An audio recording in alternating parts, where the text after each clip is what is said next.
Bismillahirrahmanirrahim. Bismillahirrahmanirrahim. Assalamualaikum warahmatullahi wabarakatuh.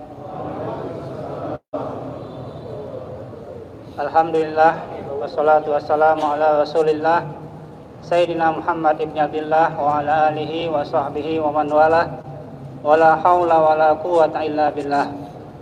Allahumma aslih ummata Muhammadin sallallahu alaihi wasallam wa farij an ummati Muhammadin sallallahu alaihi wasallam warham ummata Muhammadin sallallahu alaihi wasallam wa ansyur wa hafaz wa ayyid nahdatal watani fil alamin wa amir nahdatal watani diniyatal islamiyata ala mazhabi ahli sunnati wal jamaati ila yaumiddin bihaqqi Muhammadin sallallahu alaihi wasallam.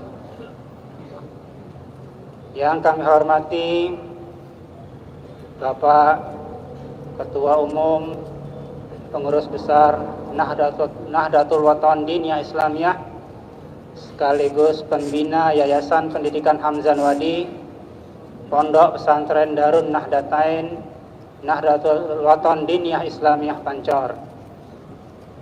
Yang kami hormati para tuan guru, para ulama, para tokoh masyarakat yang hadir pada malam hari ini, para jamaah hadirin dan hadirat yang berbahagia. Alhamdulillah, puji syukur kita panjatkan kepada Allah Subhanahu wa taala atas rahmat, kesehatan, keafiatan yang diberikan kepada kita sehingga kita sampai saat ini telah menyelesaikan puasa ke-26 dan malam ini, di malam ke-27 ini kita bersama-sama berkumpul di Masjid Raya At-Taqwa Pancor dalam rangka kita bersama-sama memperingati hari Nuzul Quran, yaitu peringatan turunnya Al-Quran sebagai petunjuk bagi umat manusia. Salawat dan salam kita aturkan kunjungan kita Nabi besar Muhammad sallallahu alaihi wasallam. Semoga kita termasuk hamba-hambanya yang insya Allah mendapatkan syafaatnya. Amin ya rabbal alamin. Bapak-bapak, para jamaah yang hormati, yang ditunjuk sebagai perwakilan tokoh masyarakat Pancor, walaupun sebenarnya tiang bukan ketua di masyarakat Pancor ini, tapi alhamdulillah ini sebagai amanah dari para tokoh-tokoh kita untuk menyampaikan bahwa kegiatan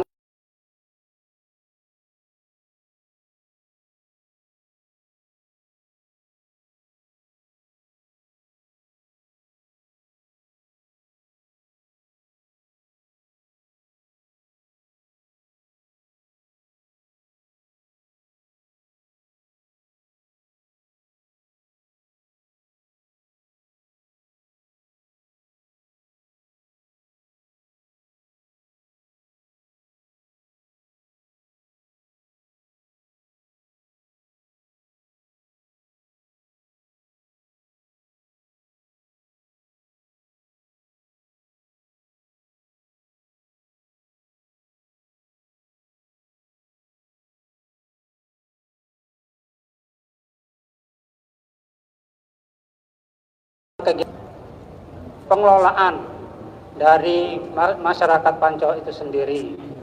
Kami di Yayasan Pendidikan Hamzan Wadi mengelola wakaf dari masyarakat Pancor untuk kita kembangkan sebagai bagian dari kita berusaha untuk mengembangkan sumber daya manusia kita. Kemudian juga takmir Masjid Raya atau Pancor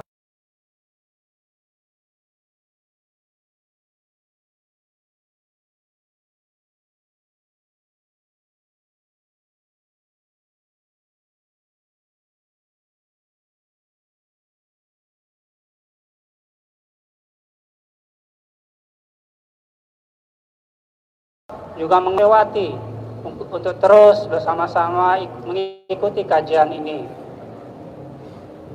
Pemateri-pemateri dari kajian adalah bapak-bapak tuan guru kita, para masyayikh yang insya Allah secara keilmuan dan juga secara keilmuan dan juga secara nasab menyambung ke Rasulullah Sallallahu Alaihi Wasallam.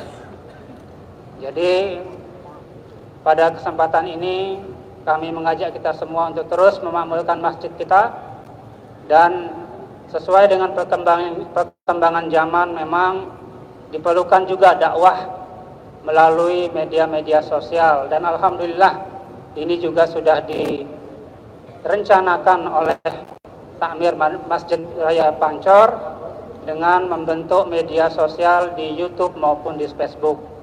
Jadi kalau para jamaah yang belum mensubscribe istilahnya yang dalam hal ini ingin supaya kita semua mensupport YouTube dan maupun Facebook kita karena dengan inilah kita menunjukkan dukungan pada zaman modern ini Inilah yang namanya media sosial.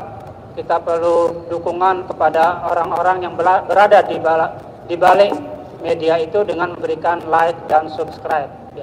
Dengan itu kita bisa meningkatkan kualitas daripada penyajian daripada dakwah melalui media sosial. Itu saja yang ingin Tiang sampaikan sebagai bagian dari masyarakat Pancor yang ingin agar kegiatan-kegiatan dakwah di masjid yang kita cintai ini tetap terselenggara dengan baik dan juga terus meningkat kualitas maupun kuantitasnya. Demikian, wallahu muwaffiq wal hadi ila sabilir rasyad. Wassalamualaikum warahmatullahi wabarakatuh.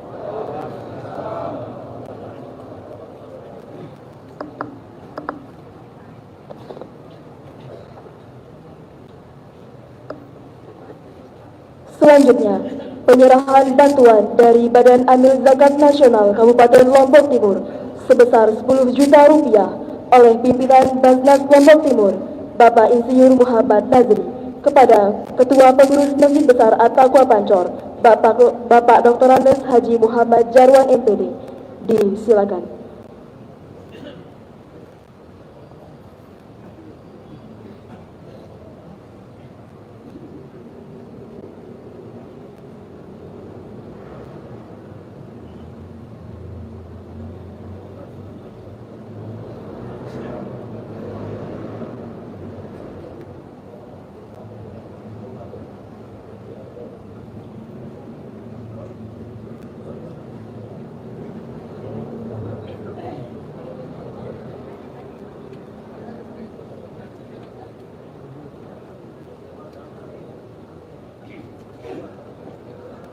Pengajian umum peringatan Nuzulul Quran tahun 1444 Hijriah yang akan disampaikan oleh Al-Mukarram Bapak Tuan Guru Bajang Dr. Kiai Haji Muhammad Zaidul Tajudi MA.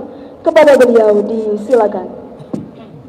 Terima kasih. Bismillahirrahmanirrahim. Assalamualaikum warahmatullahi wabarakatuh. Alhamdulillah. Wassalatu wassalamu ala Sayyidina Muhammad ibn Abdillah wa ala alihi wa sahbihi wa man wala, amma ba'du.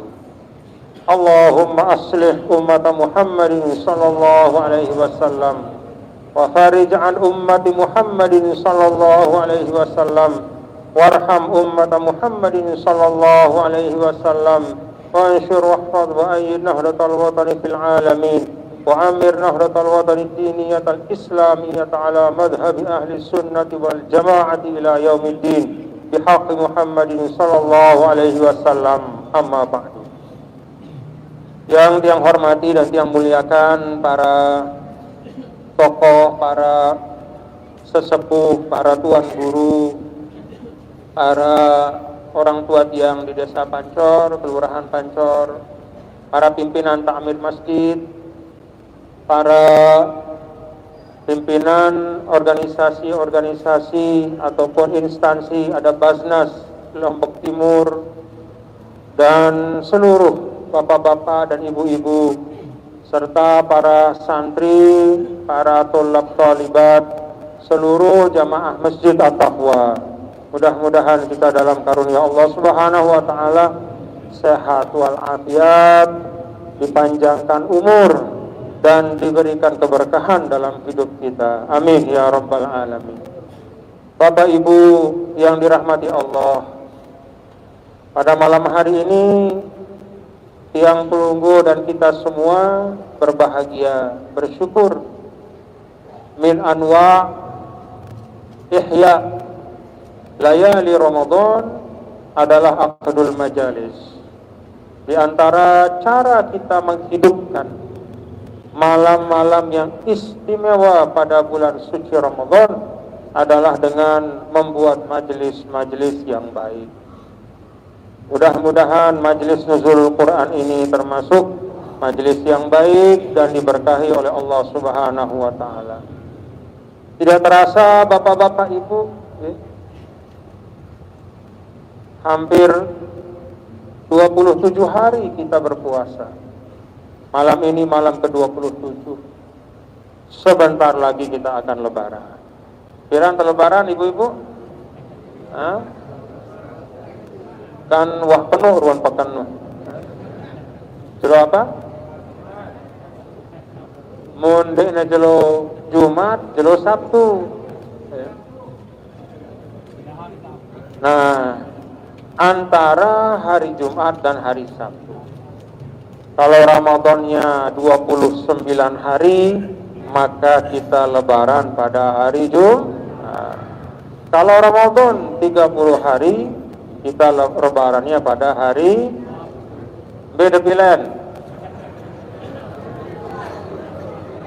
Kadang-kadang kita ini tidak konsekuen. Ya. Untuk ceramah aja lah. Kita mencintai Ramadan. Tapi kalau diajak lebaran cepat-cepat senang. Nah, hari Jumat ataupun hari Sabtu, nanti kita tunggu pengumuman. Ada kemungkinan nanti lebarannya tidak sama. Sebagian saudara-saudara kita dari Muhammadiyah dan beberapa organisasi Islam telah mengumumkan untuk warganya lebaran itu hari Jumat. Nah, kita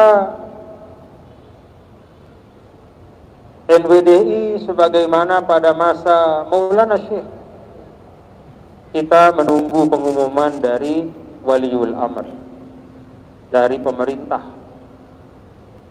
Kalau nanti ru'yah pada Kamis sore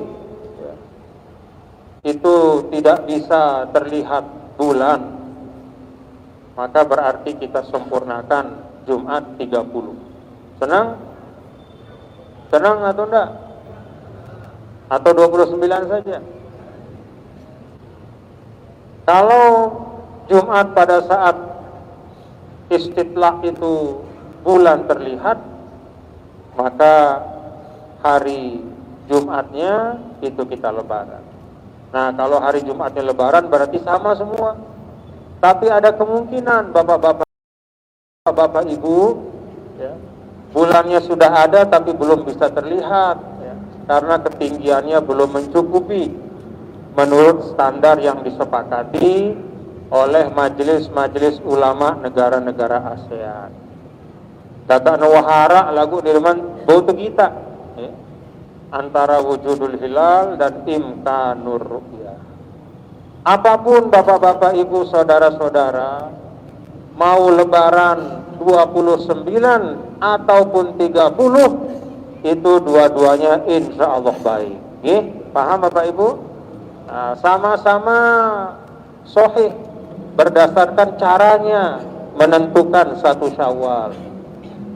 Jadi dari segi as-sihhah wan nafas ya sama-sama. Ya. Tidak boleh kalau misalnya kita memilih untuk lebaran pada hari Sabtu, misalnya nanti hari Kamis sore ternyata belum terlihat bulan. Karena itu disempurnakan puasa sampai 30 hari. maka tidak boleh kita mencela. Jangankan mencela, komen saja tidak boleh kepada saudara-saudara kita yang puasanya sampai hari Kamis dan lebarannya pada hari Jumat. Jadi silahkan ya. Kalau ada yang lebaran hari Jumat, tidak boleh ada yang komen ya. Karena la inkaro fil masailil ijtihadiyah. Tidak boleh kita saling menyalahkan pada masalah-masalah yang sifatnya ijtihadiyah. Paham Bapak Ibu? Nah, jadi kalaupun kita lebarannya hari Sabtu, kalau ada yang lebaran hari Jumat, ya, kita doakan mudah-mudahan lancar semua.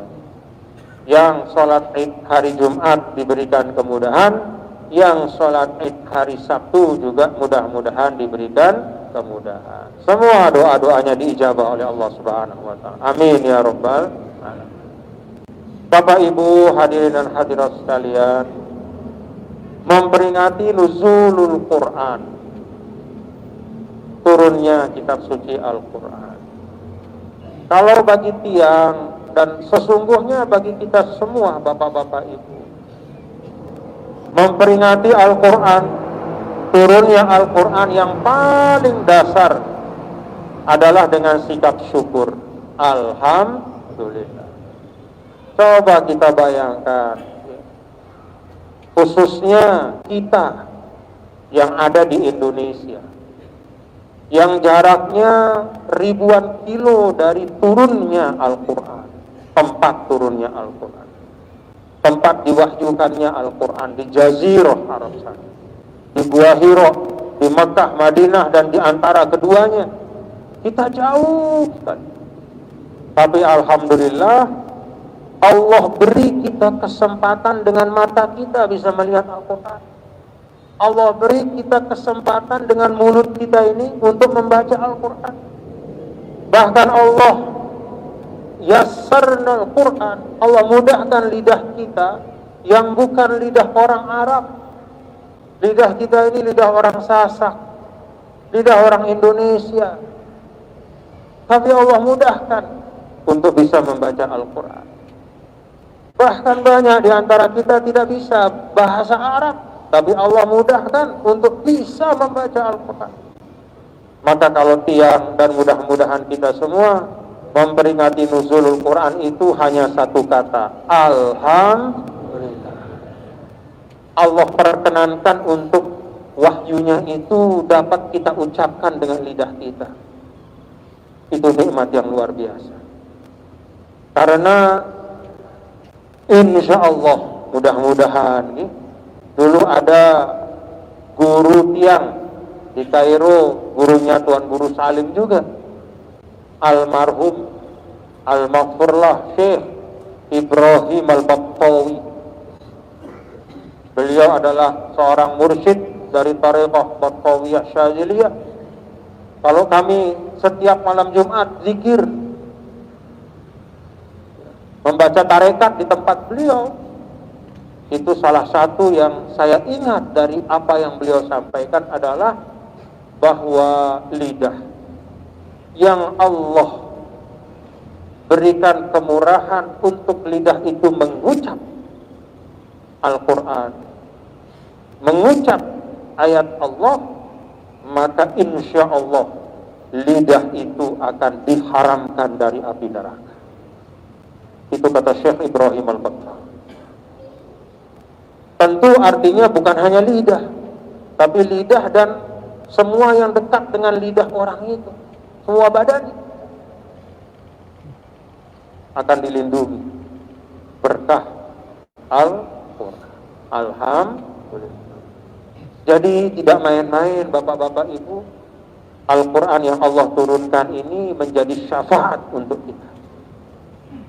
Maka di dalam hadis sahih, ya'ti syafi'an li ashabihi yaumal qiyamah. Dia akan datang sebagai syafi'. Hakikat dari syafi' itu bukan hanya sekedar aku menjadi syafaatnya, tidak hanya itu, tapi sejak kita hidup juga. Sejak kita hidup, Al-Quran sudah mencukupkan yang kurang dari amal-amal kita. Itu yang dijelaskan oleh para ulama. Karena hakikat syafaat itu adalah yashfa', Yutammim, yukammil. Arak-arak kurang lekan amal teh Al-Quran nutupinnya. Ada yang keliru, yang hilaf, Al-Quran yang menghapusnya. Ada yang kurang sempurna, Al-Quran yang menyempurnakan. Itulah Al-Quran bagi manusia. Sejak di dunia, lebih-lebih di akhirat. Alhamdulillah. Karena itu nuzulul Quran kalau untuk tiang dan mudah-mudahan kita semua, itu tidak banyaklah yang bisa kita ucapkan. Lebih terlalu berharga, terlalu bernilai, sehingga kata-kata yang terucap itu tidak cukup menggambarkan nilai Al-Quran dalam kehidupan kita. Kalau kita bilang hidayah Al-Quran itu mahal, apakah kata mahal itu cukup untuk menggambarkan hidayah Al-Quran? Tidak. Kalau untuk menggambarkan tas, menggambarkan rumah, menggambarkan gelas, menggambarkan handphone, menggambarkan mikrofon, mungkin bisa. Kata mahal, murah, hebat, bernilai. Tapi untuk Al-Quran tidak cukup. Tapi tidak ada lagi kata yang lain. Mau nyebut hebat, apakah cukup kata hebat menggambarkan Al-Quran? Tidak cukup. Maka dalam Al-Quran apa coba firman Allah? Inna sanulqi alaika qawlan thaqila. Qawlan thaqila. Ini adalah kalamullah yang bobotnya itu mengatasi segala sesuatu, yang nilainya itu melebihi semuanya. Alhamdulillah. Karena itu sekali lagi bapak-bapak ibu, mari kita syukuri nikmat Al-Quran yang Allah masih bermurah ada di tengah-tengah kita hari ini. Boleh aning bale, lu baca Al-Quran ibu-ibu. Banyak baca Al-Quran. Bapak-bapak, ayo baca Al-Quran kita. Kadang manusia modern itu terlalu rumit hidupnya, terlalu memeras otak untuk mencari jalan keselamatan. Sampai-sampai yang paling berharga di dekatnya itu ditinggalkan. Sampai-sampai sesuatu yang dengan itu dia mendapatkan kemuliaan, dia abaikan.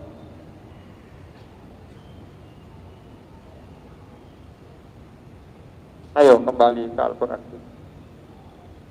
Baca. Kata Sayyidina Ali, istantiqil Quran. Ajalah Al-Quran itu bicara. Baca dari hati kita. Baca lekan ateta. Yo, Tuan Guru kan tiang paham. Kenana. Tiang baca doang lagu dia tiang paham artinya. Dik ngumbe-ngumbe lagu baca si atenda. Insya Allah siaran kepahaman sino kan dik nale otak tau na le ati. Kalau Allah nanti berikan kepahaman, hidayah karena kita membaca Quran dengan hati, maka hati kita pun akan diisi oleh Allah Ta'ala dengan kebaikan-kebaikan. Istantiqil Quran, aja Al-Quran itu bicara.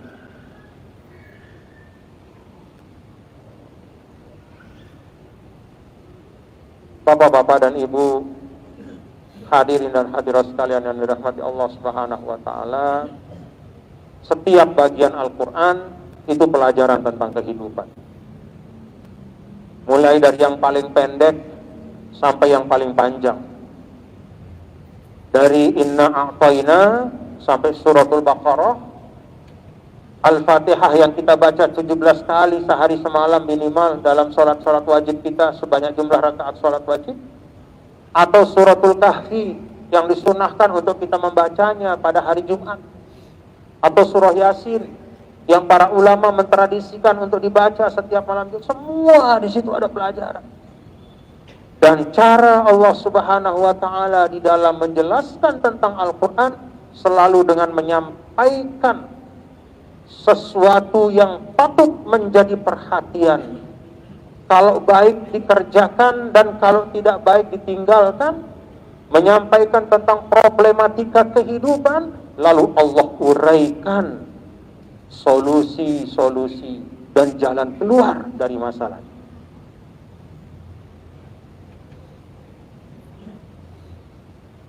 Apa contohnya?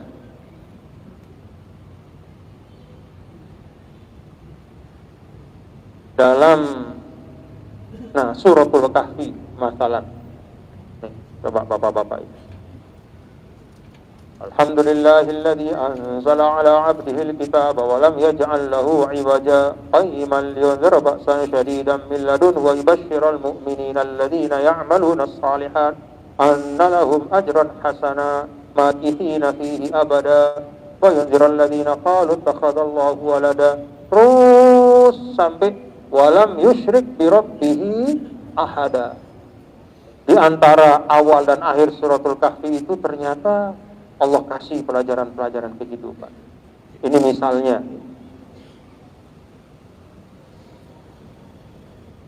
Coba dibaca suratul Kahfi. Di situ ada al-fitan al-arba'ah. Ada 4 cobaan, fitnah-fitnah yang menimpa semua kita tanpa kecuali. Yang pertama itu fitnatuddin. Fitnatuddin itu cobaan di dalam agama seseorang. Dan dalam suratul Kahfi itu disebut sebagai yang pertama dari 4 macam cobaan kehidupan, karena itu yang paling penting. Kalau orang lolos dari fitnatuddin, maka dia akan mampu melewati fitnah-fitnah dan cobaan-cobaan berikutnya dengan lebih mudah. Bagaimana Ashabul Kahfi, anak-anak muda yang mereka ingin beribadah dengan baik, ingin beragama dengan baik, tapi kemudian ditindas, bahkan diancam, bahkan ingin dibunuh dan dibinasakan, dihalang-halangi.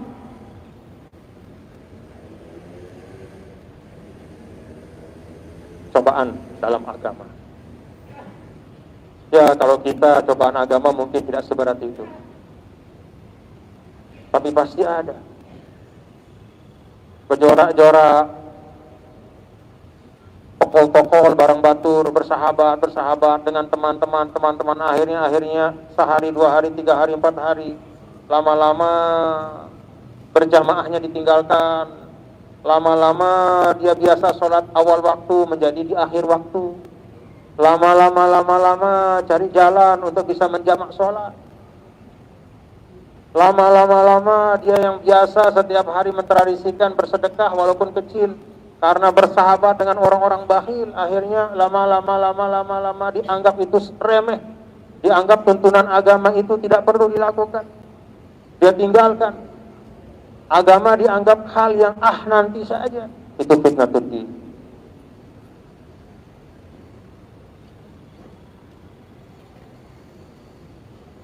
Semua kita bisa menghadapi itu. Tidak harus seperti Ashabul Kahfi secara fisik. Tidak harus seperti Ashabul Kahfi, cobaan itu adalah cobaan yang datang dari luar diri, kadang-kadang dari dalam diri kita sendiri. Terlalu banyak mengkonsumsi tayangan-tayangan yang mengajak mencintai dunia berlebihan, akhirnya dia lupa kepada tuntunan agama. Diremehkan agama dalam hati. Apa itu? Nantilah. Sembahyang kalau sudah tua, ini masih bajang kita. Maka dalam suratul Kahfi itu, setelah Allah menyampaikan nih cobaan agama dalam hal agama iman, setelah Allah sampaikan contohnya pada Ashabul Kahfi, Allah juga menguraikan cara untuk bisa selamat dari cobaan ini. Apa itu?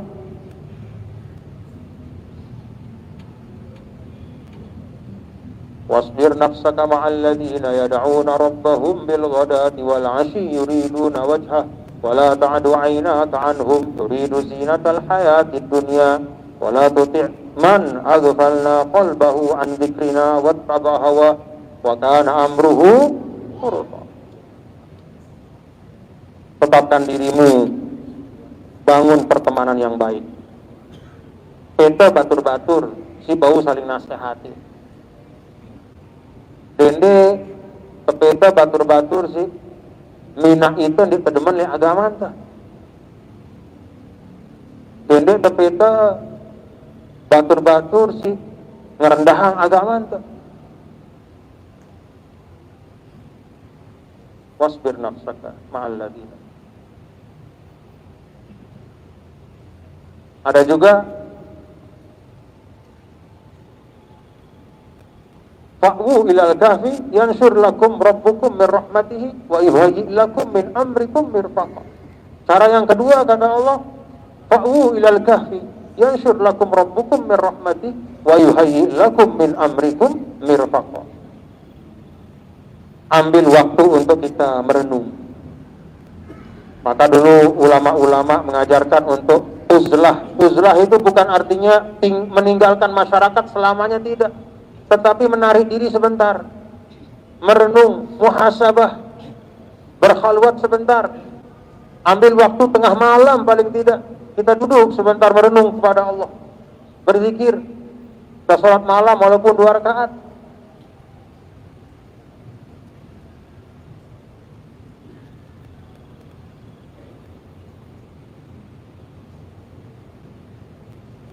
Cari waktu untuk kita bicara dengan Allah. Itu jalan 2 hal. Mungkin ada hal-hal lain juga dalam ayat di suratul kahfi, tapi yang saya ingat itu. Yang pertama, fa'u ilal kahfi. Ambil waktu untuk engkau muhasabah. Tinggalkan keramaian, duduk sendiri, baca doa, istighfar, sayyidul istighfar, baca sholawat, baca doa untuk bertaubat kepada Allah. Lalu wasbir nafsaka. Yang kedua adalah mari bangun, mendekat dengan orang-orang baik. Fitnatul din. Yang kedua, apa yang kedua itu? Fitnatul mal. Cobaan harta. Cobaan harta itu bapak-bapak dan ibu, saudara-saudara, nih. Kalau ada yang mengatakan bahwa cobaan harta itu hanya untuk orang kaya, itu tidak benar. Cobaan harta itu bisa menimpa al-ghani wal faqir. Bisa menimpa orang yang kaya. Apa bentuknya cobaan harta yang menimpa orang kaya? Dia sombong dengan hartanya. Dia menganggap ini mula aku ngipe. Seperti di dalam suratul kahfi, wa dakhala jannatahu wa huwa zalimun li nafsihi qala ma adunnu an tabida hadhihi abada. Ini punya saya, ini kebun ini subur makmur, seperti ini hebatnya adalah hasil kerja saya, dan ini wajar. Saya tidak berhutang sama siapa-siapa, tidak ada siapapun yang memberi saya. Ini memang hasil kerja keras saya, wajar saya dapatkan. Wa ma adunnu sa'ata qa'imatan wa la irbitu ila rabbi la ajidanna khairan minha munqalaba. Sampai-sampai dia istilahnya ngampah, dia merendah-rendahkan dengan mengatakan, kalaupun ada yang namanya akhirat, nanti di akhirat saya pasti dapat yang lebih hebat dari ini, karena saya orang hebat. Sombong. Itu cobaan harta bagi orang yang kaya. Cobaan harta bagi orang yang fakir apa? Lihat bagaimana orang-orang yang ada di masa Qarun. Ya. Laitana apa?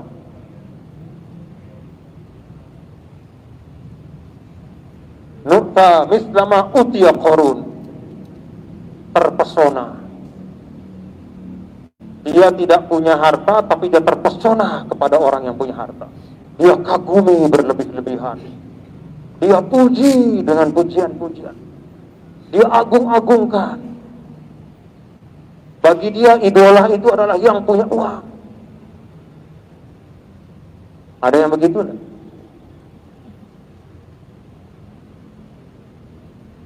Coba kalau kita lihat di media-media sosial, semakin ada orang memamerkan hartanya semakin banyak, maka semakin banyak orang yang mensubscribe dia, makin banyak yang melike dia, Makin banyak orang yang, waduh hebat ya kamu, wah kalau saja saya bisa, oh luar biasa, waduh saya mimpi seperti, terkagum-kagum.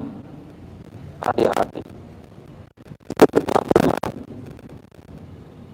Jadi fitnah harta itu bukan hanya bagi orang yang punya, bahkan bagi kita kalau kita tidak punya, lalu kita melihat harta dengan pandangan seakan-akan dia segala-galanya, melebihi bagaimana kita memandang ulama, melebihi kita memandang orang tua kita, melebihi bagaimana kita memandang orang-orang baik. Nah, berarti kita sudah kena fitnah. Tuh Raffi Ahmad tuh banyak subscribernya juta-jutaan, jauh lebih dibanding subscribernya ulama-ulama yang memang seperti Syekh Quraisy Shihab atau siapa itu yang melike itu, yang berjuta-juta orang itu. Apakah orang kaya semuanya? Jangan-jangan kita di situ. Ini muhasabah kita. Jadi jangan menganggap lah ini dia orang kaya, dia yang dapat cobaan fitnah harta. Bukan hanya dia. Kalau kita mengagungkan, kalau kita memuji-muji dengan berlebihan, hanya semata karena orang punya harta, kita hormati semata karena dia punya harta, karena dia orang kaya, kita dahulukan. Hati-hati. Itu sama seperti orang-orang pada masa Qorun, yang ketika Qorun jalan dengan onta-ontanya yang jumlahnya 70 onta, di punggung ontanya itu ada kunci-kunci gudang-gudang hartanya, lalu kemudian ditonton oleh orang di pinggir jalan sambil ngempet elornya. Aduh, coba saya kayak begini, hebat ini Qorun ini, luar gitu. Dipuji, Allah murka.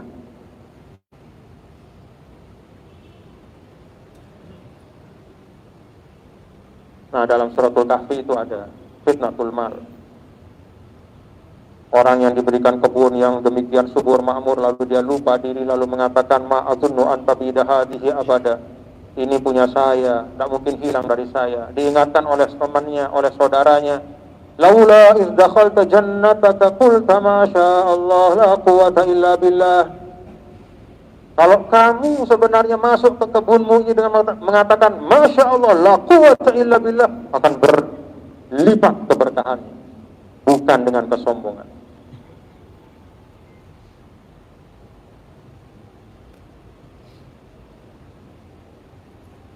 Bagaimana cara lepas dari fitnatul mal? Disebutkan juga dalam suratul Kahfi.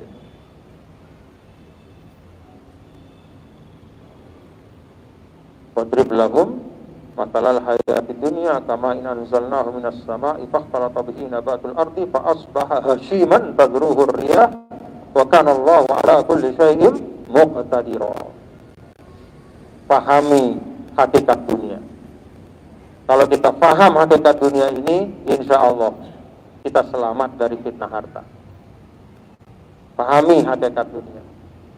Apa dunia itu? Ya jelas dalam ayat yang tadi disampaikan oleh Allah Ta'ala.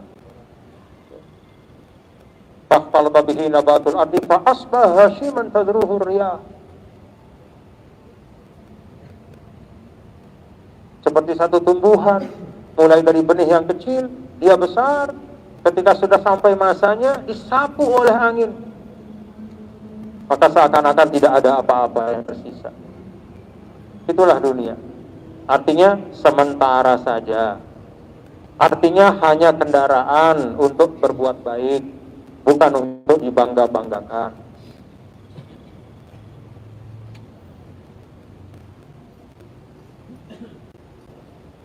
Yang ketiga, fitnatul ilm, fitnah ilmu.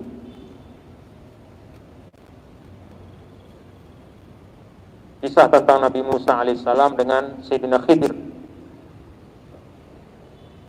Nabi Musa ditanya oleh muridnya, man a'lamu ahlil ard? Siapa wahai Musa orang yang paling alim? Nabi Musa karena dia tahu dirinya Rasul dan dia adalah ulul azmi minar rusul, maka dia katakan saya paling alim. Allah tidak suka seseorang menganggap dirinya paling berilmu. Maka disuruh Nabi Musa untuk belajar pada orang yang diberikan ilmu istimewa yang tidak diberikan kepada Nabi Musa alaihissalam. Itulah Sayyidina Khidir. Kisahnya ada di dalam suratul Kahfi.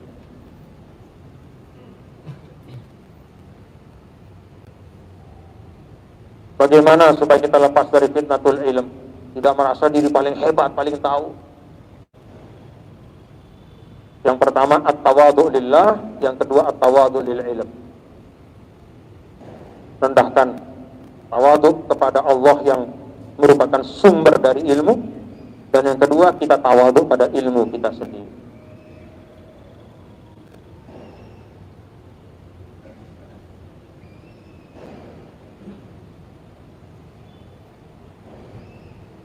Dulu banyak cerita bapak-bapak, saudara-saudara, wali-wali besar ya. Ini memang kita susah nirunya. Wali-wali besar,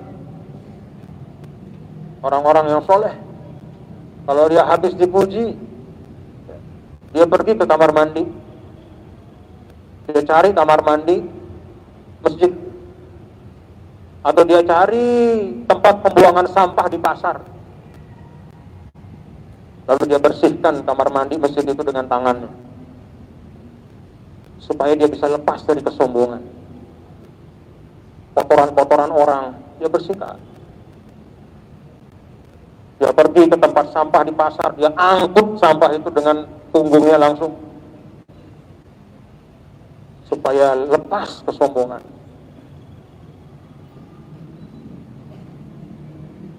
Ya kalau kita nggak sanggup lah kayak begitu, kita bau penuh. Tapi itulah kehati-hatian, ketawaduan. Kata Syekh Al-Habib Umar bin Hafiz, setiap kali saya mau ceramah di majelis, maka saya tanamkan dalam diri saya lihat semua yang hadir, dan saya tanamkan, wahai Umar, engkau adalah orang yang paling rendah dibanding mereka semua. Sayalah yang paling rendah dibanding semua yang hadir. Itu untuk membuang, jangan sampai ada afatul ilm, fitnatul ilm.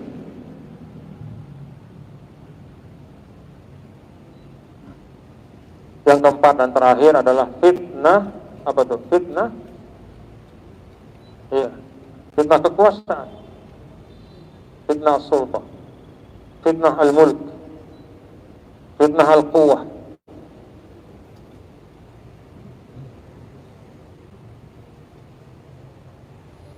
Orang kalau punya kuasa dalam ukuran yang beragam, pokoknya ada kekuasaan, itu sering lupa untuk menunaikan amanah kekuasaan itu dengan baik. Bukan untuk yassiru, tetapi untuk assiru. Bukan untuk memudahkan, tapi untuk menyulitkan. Bukan untuk mencari solusi, tapi untuk membuat orang dapat masalah, mempersulit orang banyak. Maka dalam suratul Kahfi, seorang raja yang hebat, Zulkarnain,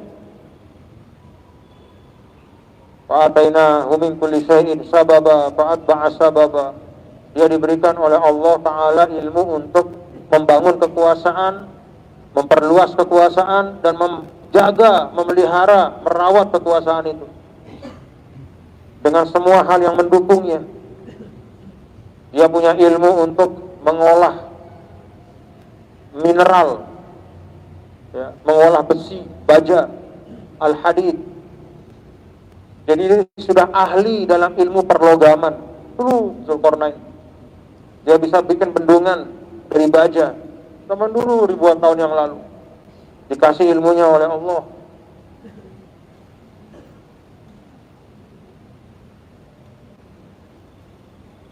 Tapi dia tetap bisa selamat dari fitnah kekuasaan itu dengan apa? Qala hadza rahmatun min rabbi. Dia kembalikan semuanya kepada Allah Subhanahu wa taala. Ini semata, saya bukanlah orang yang hebat, tapi ini rahmatum min rabbi. Ini kasih sayang Allah kepadaku.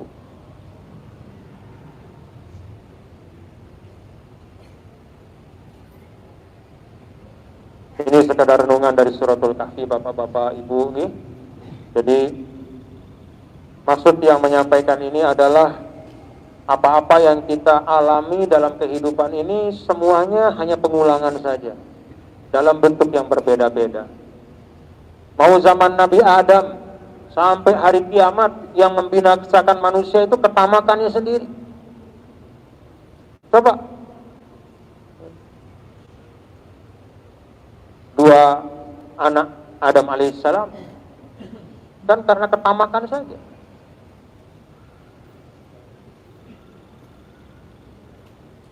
Sampai sekarang juga sama, sampai akhir hari kiamat juga sama. Itulah sebabnya istantiqil Quran. Kalau kita punya masalah, bacalah Al-Quran, ya, di situ ada solusi, ada ketenangan hati, ada jalan keluar, dan ada kebahagiaan insyaallah. Rabbana taqabbal minna innaka antas samiul alim, tub 'alaina innaka antat tawwabur rahim. Rabbana hab lana min azwajina wa dhurriyyatina qurrata a'yun waj'alna lil muttaqina imama. Allahumma ja'al al-Qur'an rabi'a qulubina wa jala'a hammina. Allahumma ja'alhu anisa wahdatina fil qabr. Allahumma ja'alhu syafi'an lana yaumal qiyamah. Allahumma ja'alhu hujjatan lana la 'alaina ya rabbal alamin. Allahumma habbibhu fi qulubina. Allahumma habbibhu fi qulubina. Allahumma habbibhu fi qulubina. Rabbana atina fid dunya hasanah wa fil akhirati hasanah wa qina adzabannar. Allahumma innaka 'afuwun karim tuhibbul 'afwa fa'fu 'anna ya karim. Wa sallallahu wasallam ala sayyidina maulana Muhammad walhamdulillahi rabbil alamin. Allahumma fiq wal hadi ila sabilir rasyad.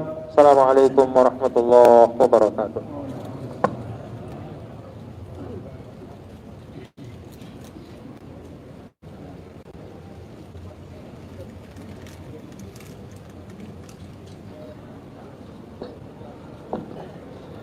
Dengan berakhirnya pengajian dan doa tadi, maka berakhir pula seluruh rangkaian acara kita pada malam hari ini. Terima kasih atas segala perhatian. Mohon maaf atas segala kekhilafan. Marilah tutup acara kita pada malam hari ini dengan sama-sama melafazkan hamdalah. Alhamdulillahirabbil alamin. Wallahul muwaffiq wal hadi ila sabilir rasyad. Assalamualaikum warahmatullahi wabarakatuh.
Ramadan ini, semua bisa menikmati masakan ibu.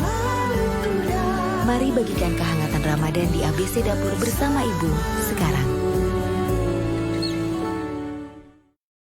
A'udzu billahi minasy syaithanir rajim. Bismillahirrahmanirrahim. Yasin wal Qur'anil Hakim. إنك لمن المرسلين على صراط مستقيم تنزيل العزيز الرحيم لتنذر قوما ما أنذر آباؤهم فهم غافلون لقد حق القول على أكثرهم فهم لا يؤمنون إنا جعلنا في أعناقهم أغلالا فهي إلى الأذقان فهم مقمحون وجعلنا من بين أيديهم سدا ومن خلفهم سدا فأغشيناهم فهم لا يبصرون وسواء عليهم أأنذرتهم أم لم تنذرهم لا يؤمنون إنما تنذر من اتبع الذكر وخشي الرحمن بالغيب فبشره بمغفرة وأجر كريم إنا نحن نحيي الموتى ونكتب ما قدموا وآثارهم وكل شيء أحصيناه في إمام مبين واضرب لهم مثلا أصحاب القرية إذ جاءها المرسلون إذ أرسلنا إليهم اثنين فكذبوهما فعززنا بثالث فقالوا إنا إليكم مرسلون قالوا ما أنتم إلا بشر مثلنا وما أنزل الرحمن من شيء إن أنتم إلا تكذبون قالوا ربنا يعلم إنا إليكم لمرسلون وما علينا إلا البلاغ المبين قالوا إنا تطيرنا بكم لئن لم تنتهوا لنرجمنكم وليمسنكم منا عذاب أليم قالوا طائركم معكم أئن ذكرتم بل أنتم قوم مسرفون وجاء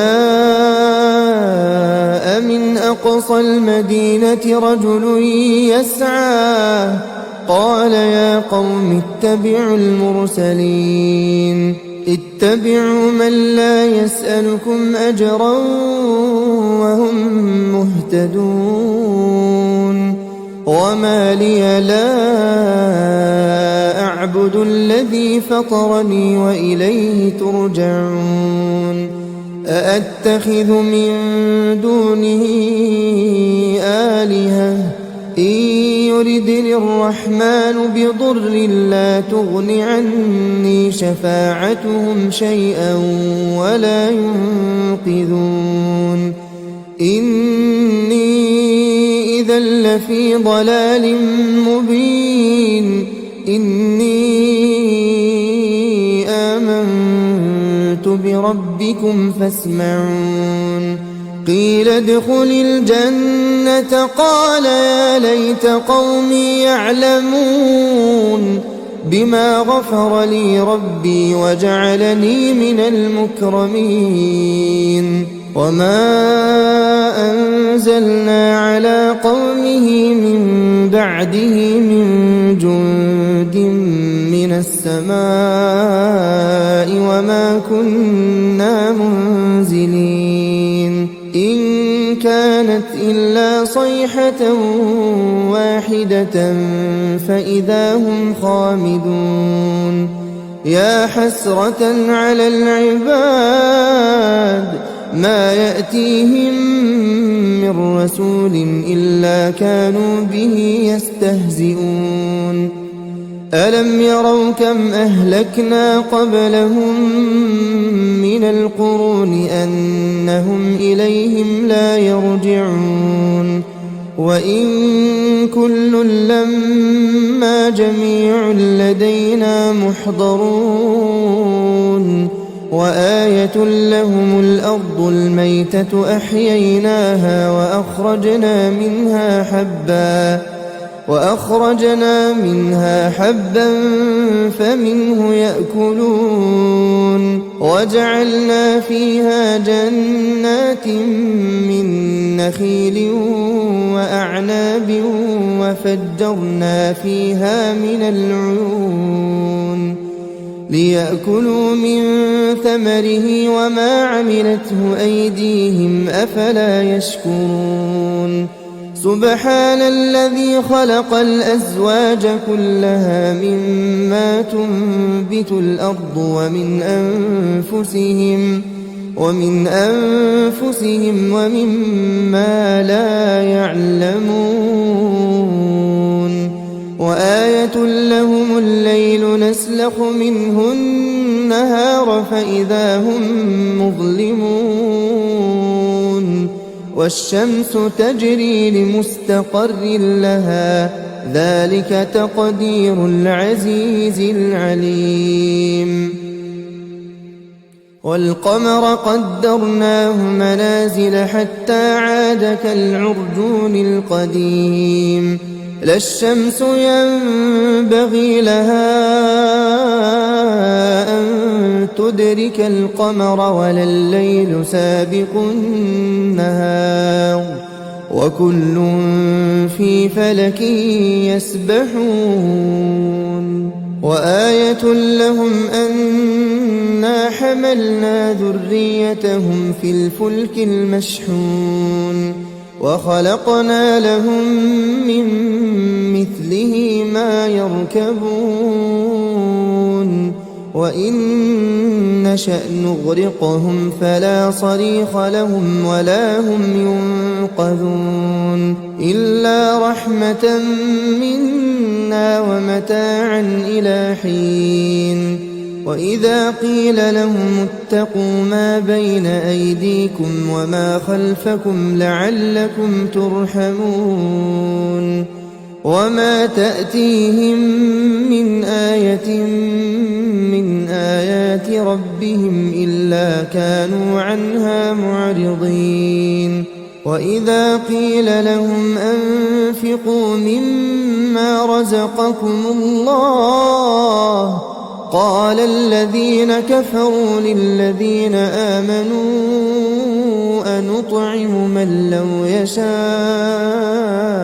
الله أطعمه إن أنتم إلا في ضلال مبين ويقولون متى هذا الوعد إن كنتم صادقين ما ينظرون إلا صيحة واحدة تأخذهم وهم يخصمون فلا يستطيعون توصية ولا إلى أهلهم يرجعون ونفخ في الصور فإذا هم من الأجداث إلى ربهم ينسلون قالوا يا ويلنا من بعثنا من مرقدنا هذا ما وعد الرحمن وصدق المرسلون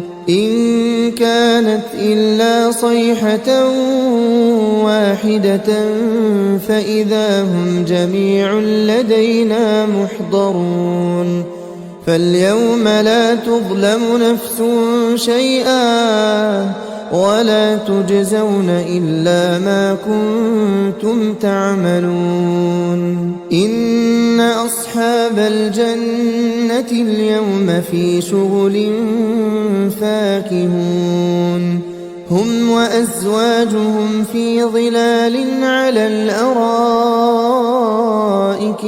متكئون لهم فيها فاكهة ولهم ما يدعون سلام قولا من رب رحيم وامتازوا اليوم أيها المجرمون ألم أعهد إليكم يا بني آدم ألا تعبدوا الشيطان إنه لكم عدو مبين وأن اعبدوني هذا صراط مستقيم ولقد أضل منكم جبلا كثيرا أفلم تكونوا تعقلون هذه جهنم التي كنتم توعدون اصلوها اليوم بما كنتم تكفرون اليوم نختم على أفواههم وتكلمنا أيديهم وتشهد أرجلهم بما كانوا يكسبون ولو نشاء لطمسنا على أعينهم فاستبقوا الصراط فأنى يبصرون ولو نشاء لمسخناهم على مكانتهم فما استطاعوا مضيا ولا يرجعون ومن نعمره ننكسه في الخلق أفلا يعقلون وما علمناه الشعر وما ينبغي له إن هو إلا ذكر وقرآن مبين لينذر من كان حيا ويحق القول على الكافرين أولم يروا أنا خلقنا لهم مما عملت أيدينا أنعاما فهم لها مالكون وذللناها لهم فمنها ركوبهم ومنها يأكلون ولهم فيها منافع ومشارب أفلا يشكرون واتخذوا من دون الله آلهة لعلهم ينصرون لا يستطيعون نصرهم وهم لهم جند محضرون فلا يحزنك قولهم إنا نعلم ما يسرون وما يعلنون أولم ير الإنسان أنا خلقناه من نطفة